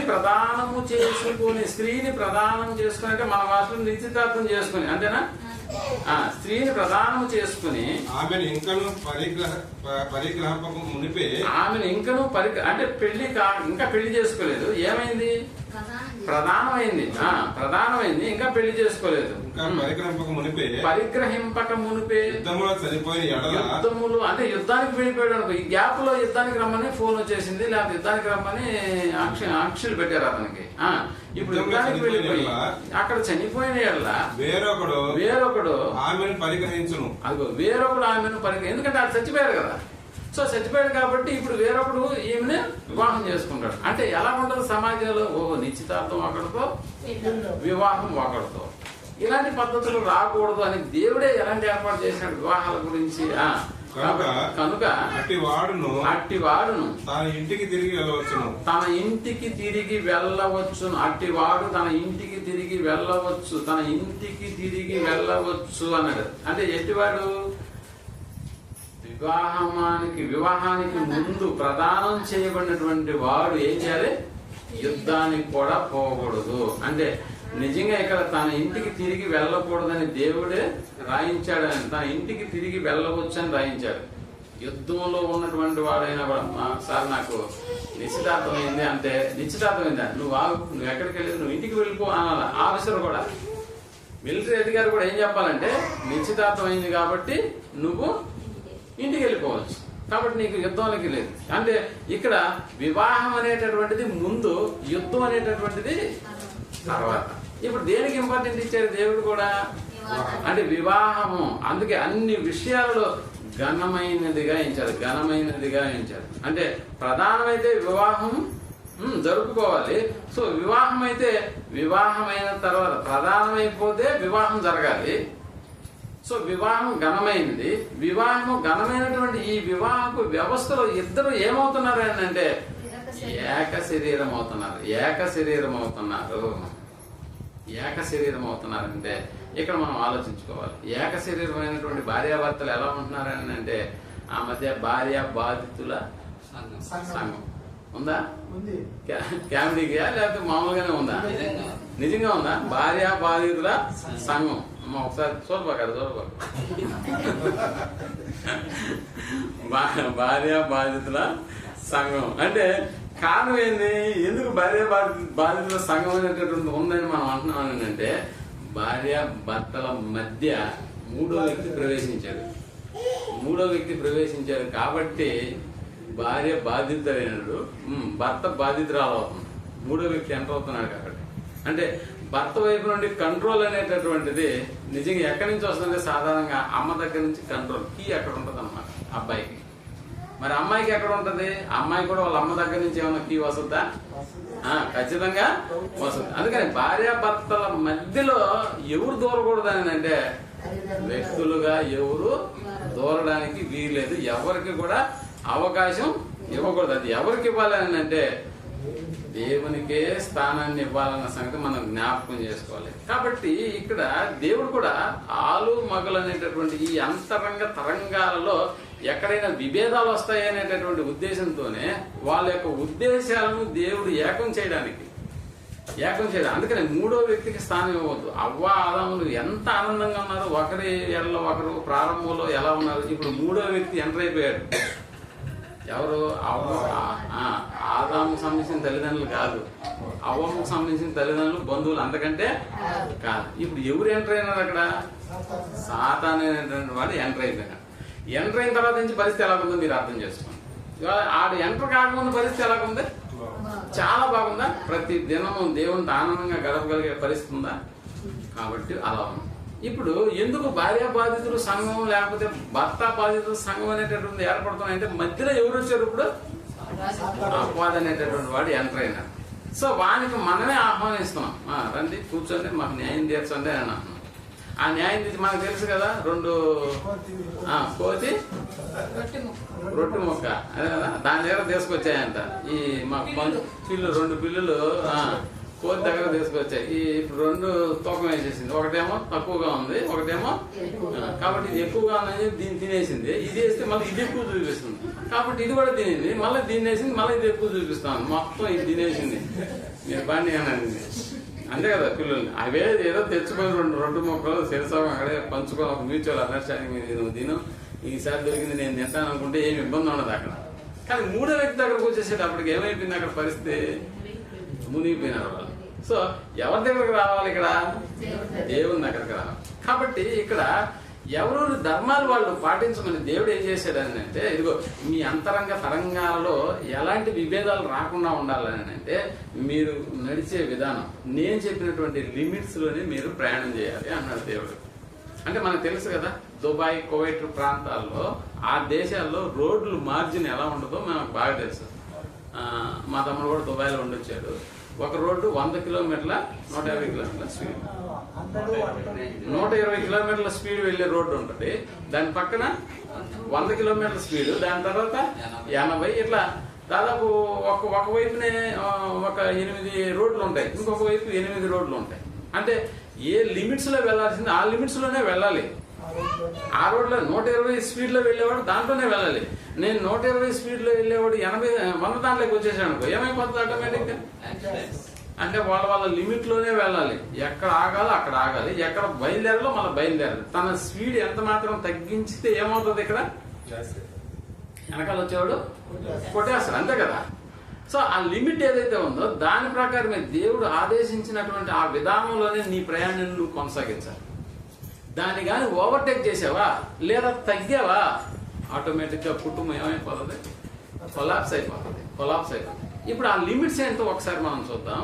ఎఫెసీయులకు రాసిన పత్రిక 5వ అధ్యాయం 21వ వచనాన్ని మనం ఆలోచించగలిగితే, ఎఫెసీయులకు రాసిన పత్రిక 5వ అధ్యాయం 21. క్రీస్తునందలి భయముతో ఒకరినొకడు లోబడి ఉండుడి. స్త్రీలారా అంటే స్త్రీ రోడ్డు చెప్తున్నాడు. నీవు ఏ రోడ్లో ఎంత కిలోమీటర్లు ప్రయాణించాలమ్మా అంటే, స్త్రీలారా ప్రభువునకు వలె, అదిగో ప్రభువునకు వలె మీ సొంత పురుషులకు లోబడి, మీ సొంత పురుషులకు ఏం చేయాలంట? లోబడి ఉండండి. సొంత పురుషులకు లోబడి ఉండండి. సొంత పురుషులకు లోబడి ఉండండి. ఆదాముకు నిజంగా చెప్పాలంటే ఒకరినే తోడుగా ఇచ్చాడు దేవుడు, ఒకరినే తోడుగా ఇచ్చాడు. ఆదాముకు పక్కటెంక అని చెప్పి ఇద్దరిని తీసుకొచ్చాడా? లేదు. కాబట్టి ఇక్కడ మీ సొంత పురుషులకు అన్నాడు. సొంత పురుషులకు ఏం చెప్పాలంటే సొంత పురుషులకు లోబడి ఉండండి. సొంత పురుషులకు లోబడి ఉండండి అన్నాడు. సొంత పురుషులకు నువ్వేం చేయాలి? లోబడి. నీ కంట్రోల్, నువ్వు వెళ్లాల్సిన నీ రూట్ లో నీకు ఉన్నటువంటి స్పీడ్ లిమిట్స్ చెప్తున్నాడు దేవుడు. ఏ స్పీడ్ లో పోవాలి నువ్వు? నీ సొంత పురుషుడికి లోబడే విధంగా ప్రయాణం చేయాలి. ప్రయాణం. లోబడిని అంటావా ఓవర్టేక్ అయిపోతావు, ఇంకొకటి వచ్చి కొట్టేస్తాడేమో, జాగ్రత్త. అందుకని చెప్తాను, సొంత పురుషులకు లోబడి ఉండండి. క్రీస్తు సంగమునకు శిరస్సైన క్రీస్తు సంగమునకు శిరస్సై ఉన్నదాకున పురుషుడు భార్యకు శిరస్సై ఉన్నాడు. భార్యకు శిరస్సై ఉన్నాడు. క్రీస్తే శరీరమునకు రక్షకుడై ఉన్నాడు. 25వ వచనం కూడా మనం ఆలోచిస్తగలిగితే పురుషుడి లిమిట్ చెప్తున్నాడు. పురుషుడి లిమిట్, ఈయన ఏ స్పీడ్ లో పోవాలా? పురుషులారా మీరును మీ భార్యను ప్రేమించుడి. అదనమాట. ఇప్పుడు ప్రేమిస్తే లోబడిన భార్య ఎవరన్నా ఉంటుందండి? ప్రేమిస్తే లోబడిన భార్య, ప్రేమిస్తే లోబడిన భార్య అంటే ఇక్కడ నా ఉద్దేశం ఏంటంటే, దేవుడు ఎన్ని కిలోమీటర్ల స్పీడ్ లో నిన్ను బామ్మని నీ ట్రాక్ లోనే ఉండు, పక్కకు అటు ఇటు బాబాతో నీకేం చెప్పాడో దాంట్లోనే పో. నువ్వు వెళ్లే స్పీడ్ 120 కిలోమీటర్లదా, లేకపోతే 100 కిలోమీటర్ల వేగాన్ని చూపిస్తుందా, 80 కిలోమీటర్ల వేగాన్ని చూపిస్తుందా చూసుకో నువ్వు. కాబట్టి లోబడి ఉండడం అనే కార్యక్రమం భార్య చేయించుకోవాలి, భార్య చేత మనం చేయించుకోవాలంటే దానికి అనుగుణంగా పురుషుడు ఏం చేయాలి? ప్రేమించాలి అన్నాడు. ప్రేమించాలి అని అంటే ప్రేమించాలంటే ఎలా ప్రేమించాలి? సాయంత్రం జాగ్రత్త. ప్రేమించాలని అంటే దానికి కూడా మనకి ప్రేమ గురించి ఒక అధ్యాయం రాయించాడు దేవుడు.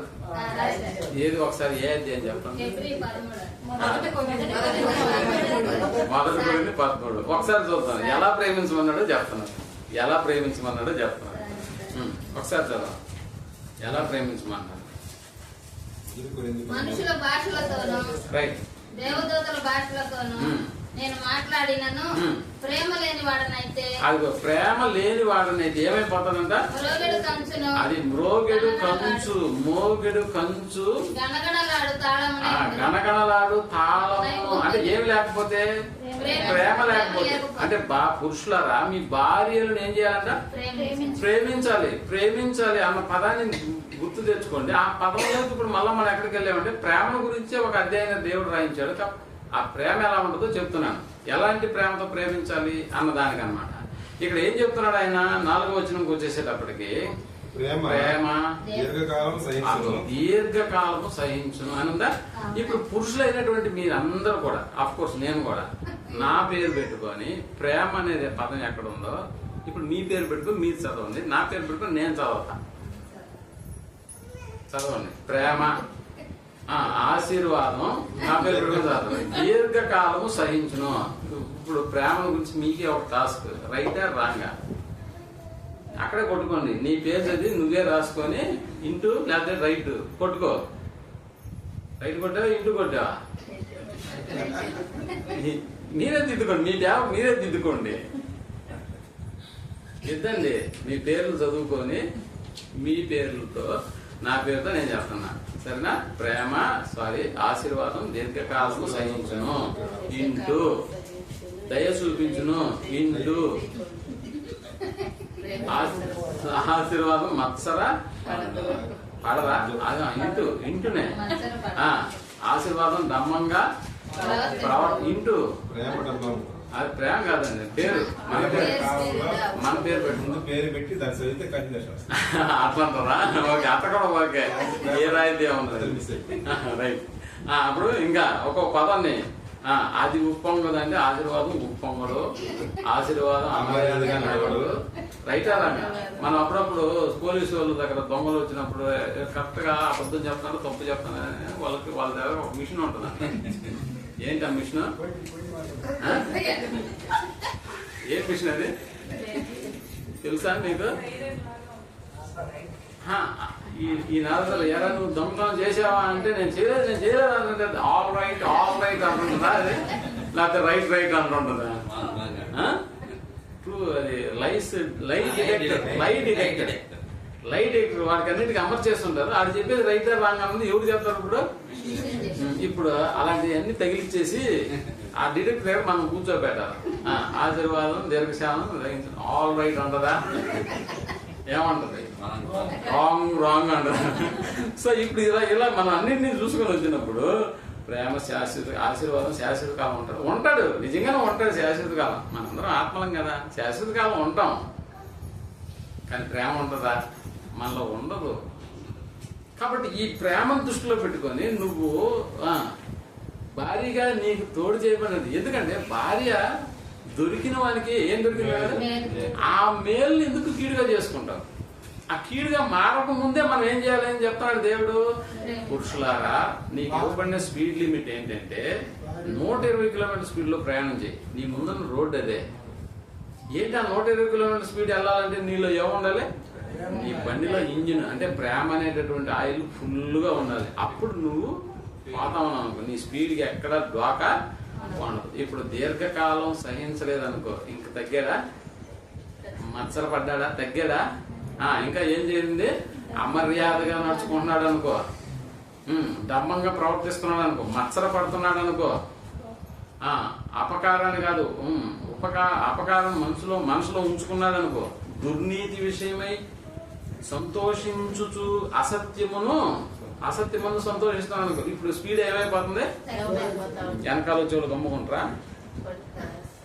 కొట్టాడు బారేస్తారు, అంతేనా? సో ఇలా జరగదు అనమాట. అంటే మనకి ఇచ్చినటువంటి లిమిట్స్ లో దేవుడు ఏ స్పీడ్ లో నిన్ను పొమ్మని చెప్తున్నాడో అదే స్పీడ్ లో నువ్వేం చేయాలి? ఎక్కడ అలు పెరగకుండా పోతానే ఉండాలి. కాబట్టి దేవుడు ఇచ్చినటువంటి ఈ లిమిట్స్ ఏదైతే ఉన్నాయో నీ అంతరంగంలో వాటిని ఏం చేసుకుంటే స్థిరపరచుకోవాలి. అమ్మో, నేను ఏమన్నా లిమిట్ దాటుతున్నానా? లిమిట్ దాటకూడదు. ఎందుకంటే దేవుడు మనకి ఆదేశించినటువంటి విధానంలోనే ఎన్నో ప్రయత్నాల వల్ల దేవుడు మనల్ని జత చేసినప్పుడు ఏం చేయాలని అంటే, ఇదిగో ఇలాంటి వాటిలో మనము జాగ్రత్తగా వెళ్ళిపోతూ ఉండాలి. ఒకసారి మనం మత్తయి రాసిన సువార్త 19వ అధ్యాయం 3వ వచనాన్ని మనం ఆలోచించుకుంటే, మత్తయి రాసిన సువార్త 19వ అధ్యాయం. పరిసయ్యులు ఆయనను శోధింపవలనని ఆయన యొద్దకు వచ్చి ఏ హేతువు చేతనైనను బాగా ఆలోచన చేయండి. వాళ్ళు వచ్చి ఒక ప్రశ్న వేస్తున్నారు యేసుప్రభు వారిని. ఏ హేతువు చేతనైనను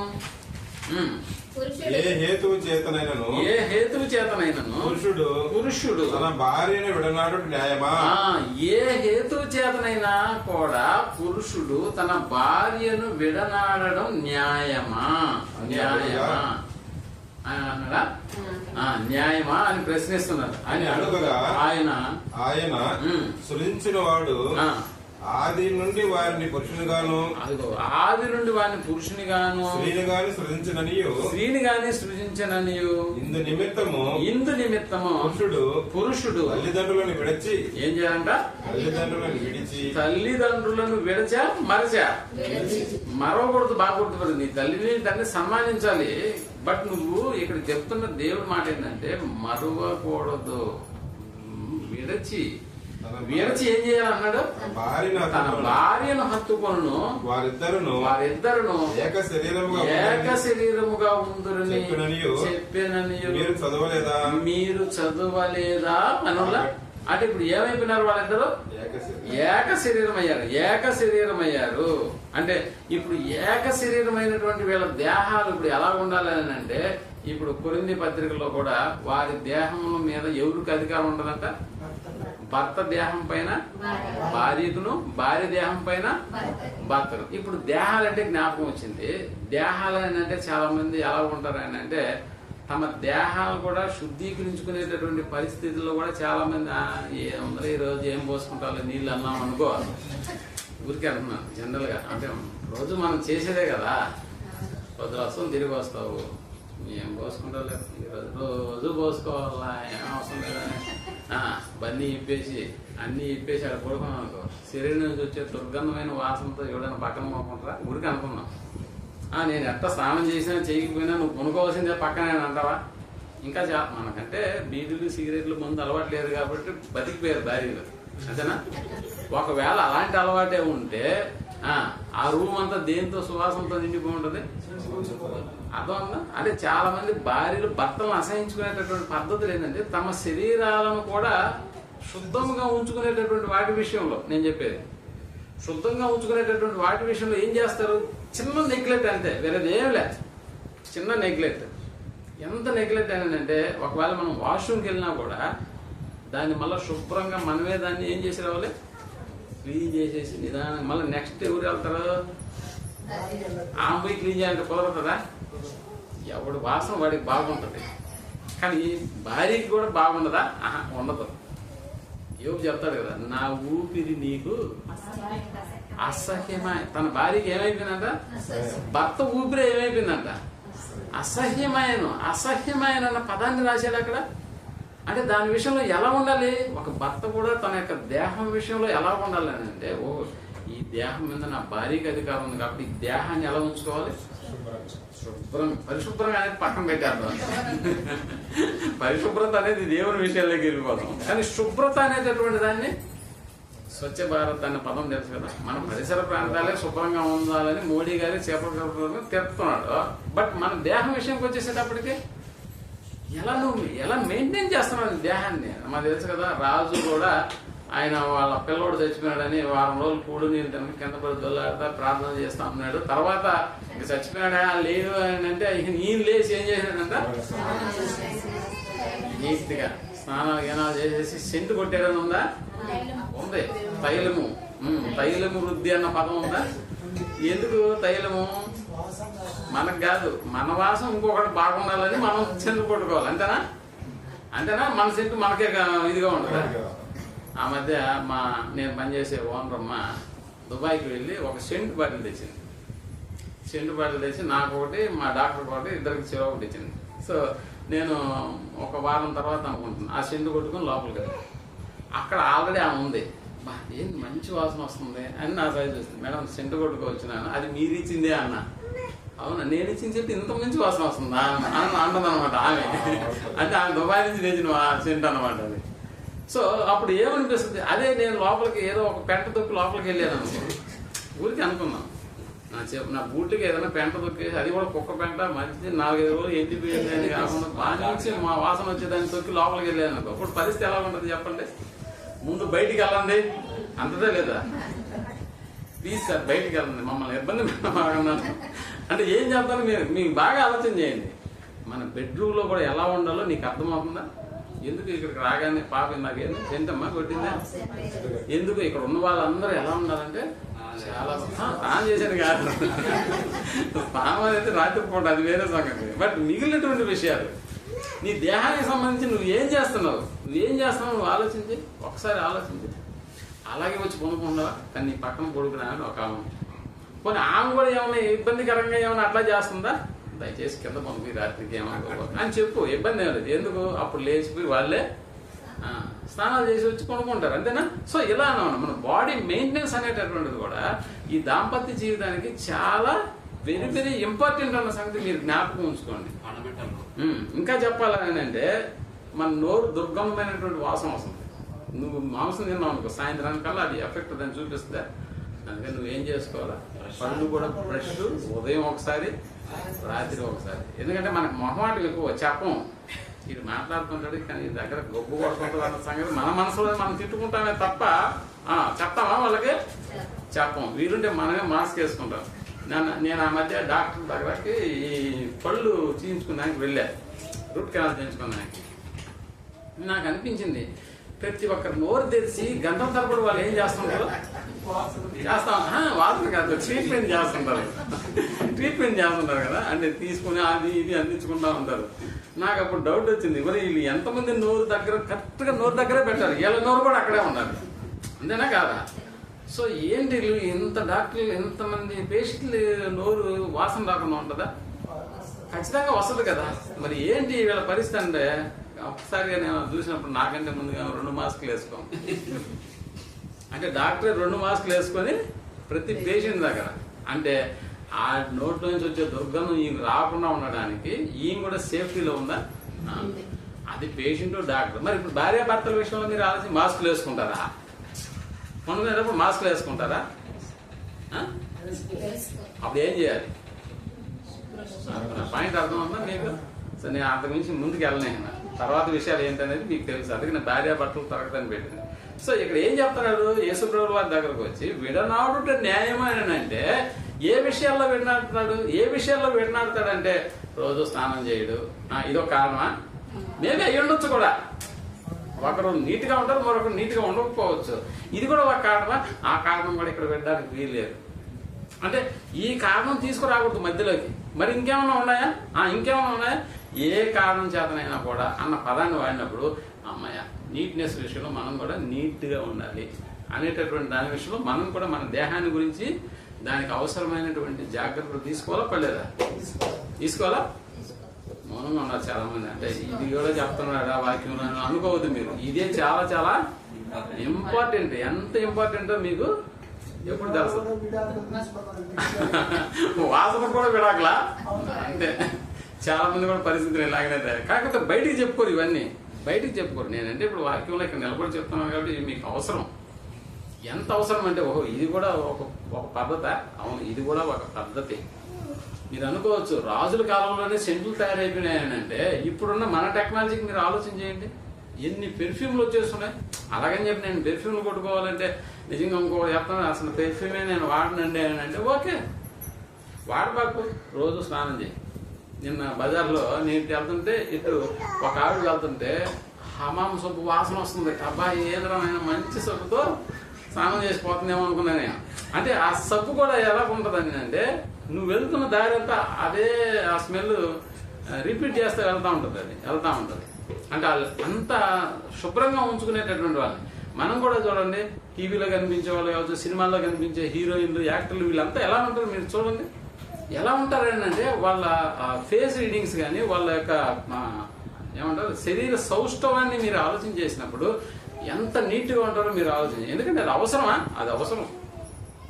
సినిమాల్లో చూపించేవాడు ఎంత నీట్గా ఉంటే ఇక భార్య దగ్గర భర్త ఎంత నీట్గా ఉండాలి, భర్త దగ్గర భార్య ఎంత నీట్గా ఉండాలి మీరు అర్థం చేసుకోండి. అంటే ఇవి మనకి ఎలా ఉపయోగపడతాయని అంటే ఇక ఒక లైంగిక సంబంధమైనటువంటి కార్యక్రమాల్లో ఉన్నప్పుడు నిజంగా ఇవి చాలా నెంబర్ 1 స్థానాన్ని ఆక్రమించుకుంటాయన్న సంగతిని మనం జ్ఞాపకం చేసుకోవాలి. సో కొంతమందికి అయితే సెంటు వాసన పడదు, తుమ్ములు వచ్చేస్తాయి. అలాంటి వాటి విషయంలో నేను తప్పు పట్టను.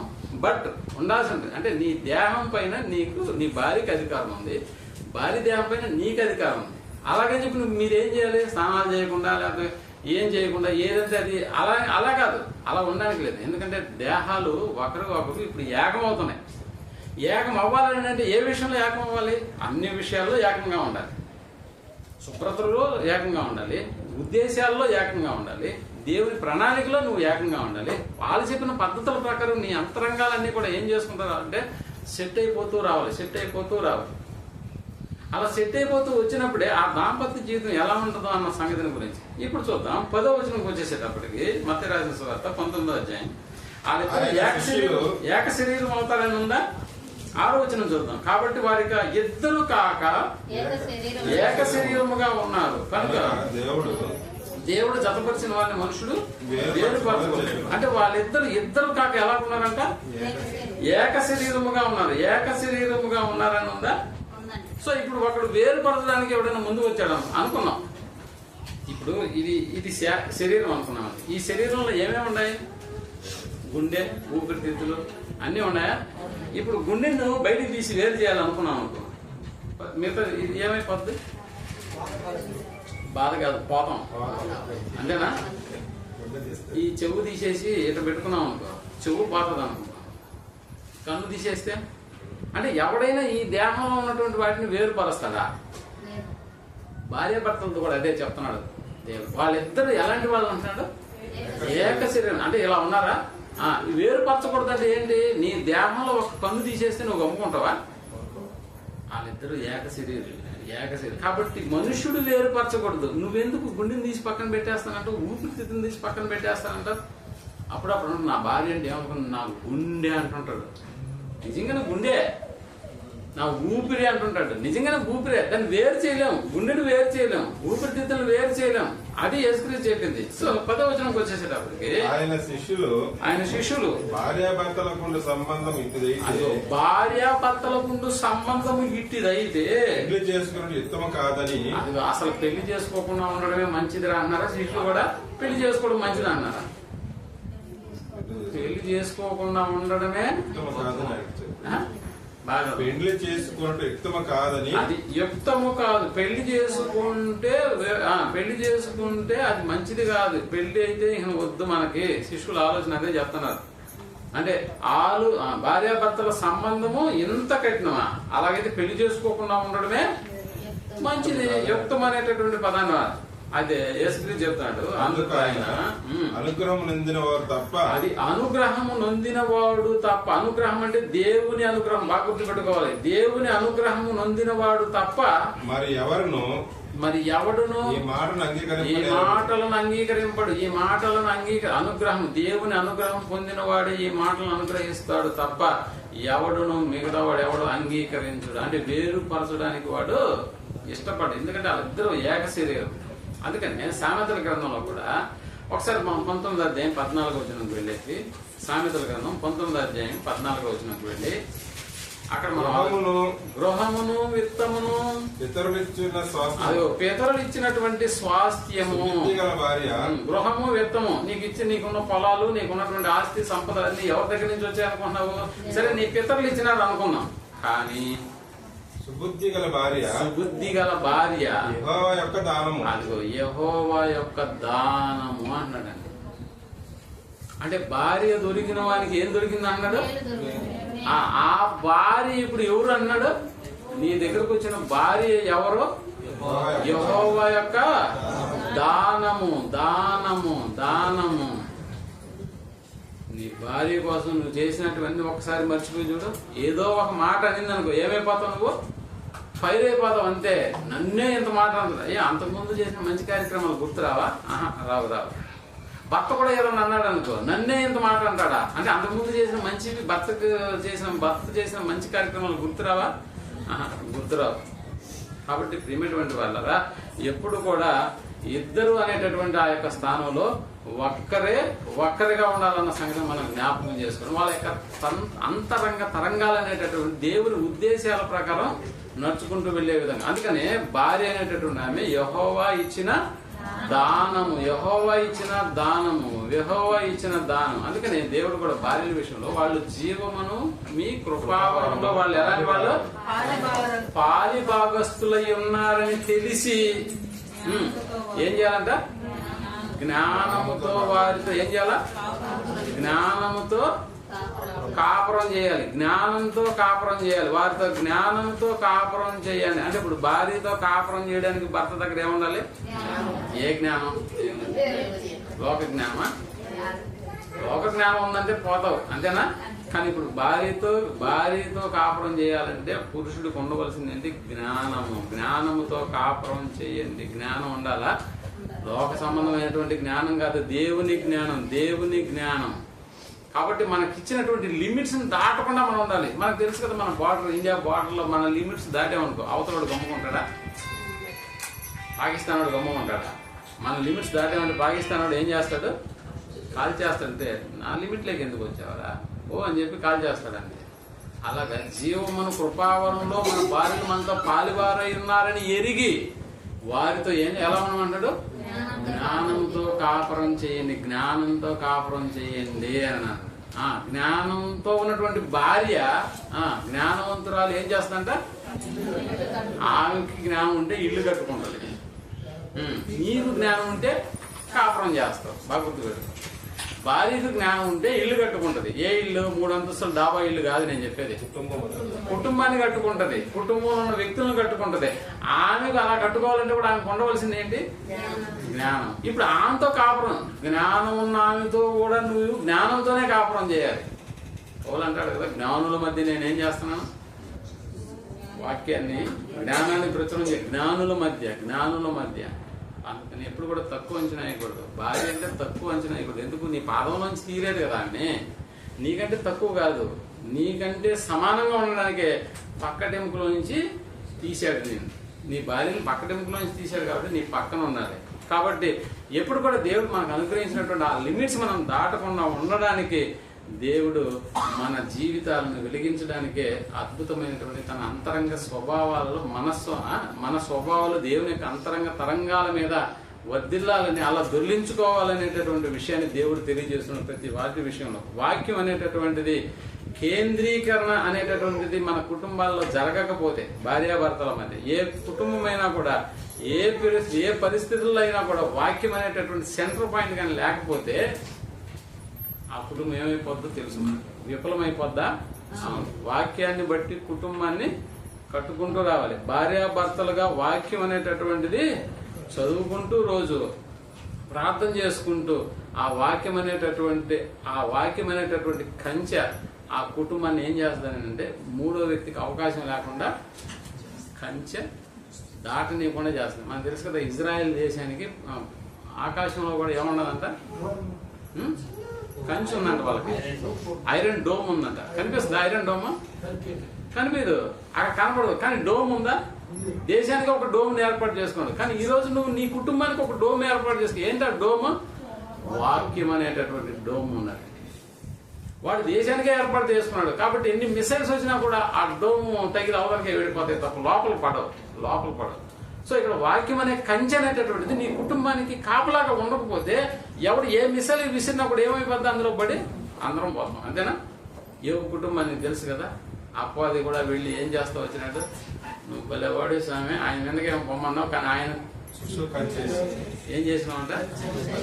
కాబట్టి ఎక్కడ దురేది నేను అన్నాడు పోయి, దేవుడి దగ్గరే నేను ఎక్కడ దురేది పోయి అన్నాడు. ఒరే వాళ్ళ కంచె మామూలు కంచె కాదు, అది వాక్యం అనే కంచెతో వేసి పెట్టుకున్నాడు యోగు కూడా తన కుటుంబం. అందుకనే కదా తన పిల్లలు ఎక్కడ తప్పు చేస్తారేమోనని యోగు కూడా ఏం చేశారు, తన కుటుంబ పక్షాన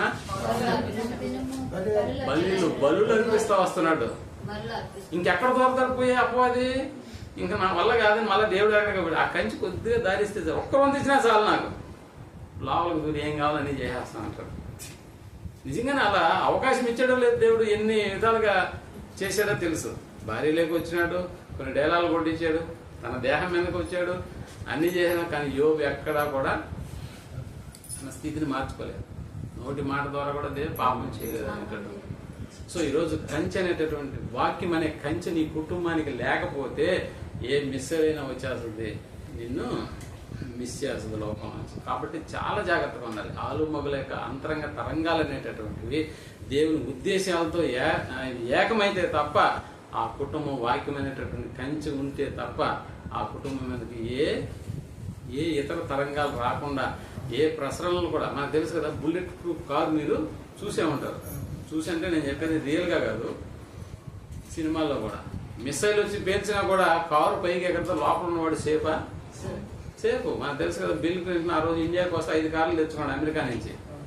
కిలోమీటర్ల దూరంలో బాంబు ఉండి ఇది కనిపెడతాను. ఒకవేళ ఇది కనిపెట్టకపోయినా ఆ బాంబు పేలినా కూడా ఆయన ఏదో కొద్దిగా హైట్ ఎగిరి కింద పడినట్టుగా జామ్ చేస్తూ ఒకవేళ అది కూడా పనిచేయదు, బాంబు పేలింది అనుకుందాం, కారు 50 అడుగులు ఎత్తి ఎగిరి కింద పడ్డా కూడా ఈయనకేం కాదంట. అంటే లోపల అంత సేఫా? అంత సేఫ్గా నువ్వు ఉండాలంటే వాక్యం అనే కంచె నీ కుటుంబానికి కాపలాగా లేకపోతే నాశనం అయిపోతావు. జాగ్రత్త. మూడో వ్యక్తికి అవకాశం ఇచ్చావా, అది అమ్మమ్మకి కానీ నానమ్మకి కానీ ఏ సైడ్ నుంచి వ్యక్తికైనా కూడా, నీ కార్పొరేటర్ అంటావో లేకపోతే నీ ఇంటి ముందున్నోడు అంటావో లేకపోతే నీ కులం పెద్ద అనుకుంటావో, ఎవరికైనా కూడా ఒక చిన్న దూరం ఇస్తే చాలా ఆడి వెనకాల ఈడు కూడా వచ్చి కూర్చుంటాడు. అంతేనా? కూర్చుంటాడు, కోలతో చేస్తాడు. కాబట్టి ఎవరికి ఇవ్వాలి స్థానం అని అంటే నీ దేవుడికి మాత్రమే ఇవ్వాలి. నీ పూర్ణ హృదయం, నీ పూర్ణ ఆత్మతో ఆయన మాత్రమే సేవించాలి.